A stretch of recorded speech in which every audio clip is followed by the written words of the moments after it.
Yes, nkulamusizaako nnyo mukwano gwange, webale nnyo ejjo tutuusaako engalo, webale kwekumira ku mayingo gano gwe ali eyampuliza.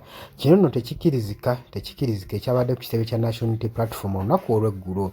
Bino bigenda kwewuunyisa naawe gwe mukwano gwange ali eyampuliza naye nga sinnabikuwa. Genda wansi awo waliwo ekigambo subscribe kikooneko obeere ng'otoyingako ddala bulungi nnyo, obeere nga weekumira ku mayingo gano aga Yogi Update TV. Abali mu diaspora ba Freedom Fighter mbalamusizaako nnyo, mwebale kuteekawo nkyukakyuka, mwebale kuteekawo mbeera. Abali mu Canada mbakutumiddeko nnyo, mwateekawo juice embeera ne mulaga nti nammwe kubalwanira eddembe ly'obuntu gye muli nnyo era tubaliko organizinga nnyo baganda baffe abali eyo mu ggwanga mu diaspora. Mwebale mulimu gw'amaanyi nnyo ogumukola okubanga mulwanira wamu naffe. Mwebale nnyo. Kakati nno kino tekikkirizika. Olunaku olw'eggulo mu kavuyoŋŋano akabaddewo ku kitebe kya National Unity Platform, poliisi ng'eyingira nga tennaba kubanga emenya kuyingira kugenda munda kuwamba bye yawambye. Teyawambye bintu byokka wabula yawambiddemu n'abantu.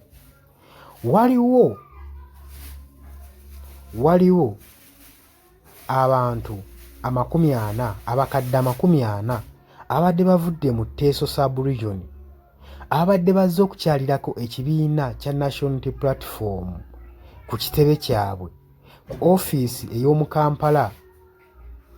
N'abakulembeze ba National Unity Platform ne bakwatibwa era bano bakwatiddwa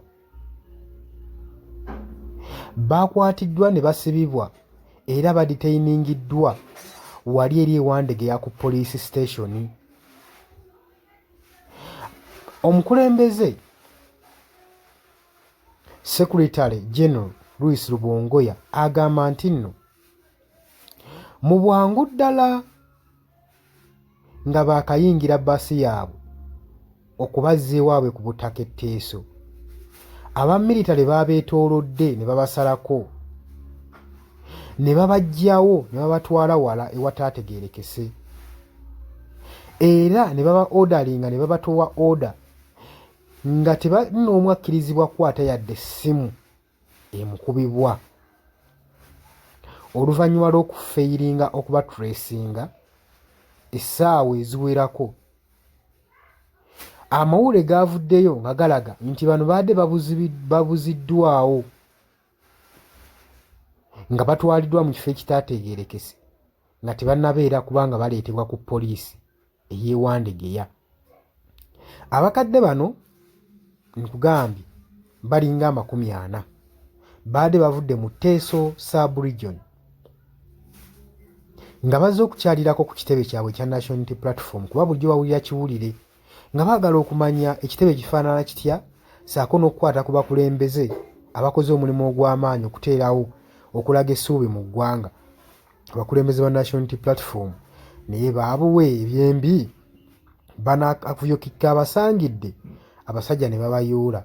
Tebaafuddeyo, tebaafunye na nsonyi nti bano bakadde nnyo bali myaka abamu 7-8, bonna babayodde ne babakuba mu mbuga z'amateeka ne babakuba emabega w'emitayimbwa era kati gye batemeza wali eri ewandegeya. Ali eyampuliriza kitegeeza yeno rugimu gye tulimu etandise okulaga obutiitiizi bwayo n'obumalirivu okubanga tekyalina na nsonyi n'abatakyalinamu mbavu nabo ebayisa mu ngeri y'emu. Abantu abandi badde bakwatibwa obulungi baweebwa ekitiibwa naye kati wenjogerera batemeza mabega wa mitayimbwa. Olowooza ki ku nsonga eno na kiki ekigenda mu maaso mu ggwanga lyaffe oba okitunuulidde? Bwe kifaananyi ki ky'oyinza otusiigira? Jjamu mu comment section. Mbaagala nnyo, mubale kwekumira ku Yogi Updates.